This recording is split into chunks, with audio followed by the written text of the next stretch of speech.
kaya to? Try natin. Pero feeling ko masarap itong pakwan.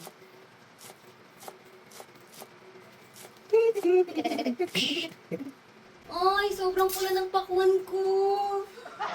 Ay, nga.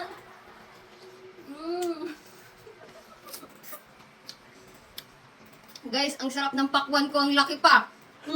Di ba? Tara na. Meron din ako maliit na pakwan. Pero, mas bet ko kasi yung malaking pakwan. Oh, Anong pakwan ka na? Ito yung maliit kong pakwan, guys. Guys, ano gusto nyo? Yung maliit? O yung malaki kong pakwan? Comment nyo na, guys!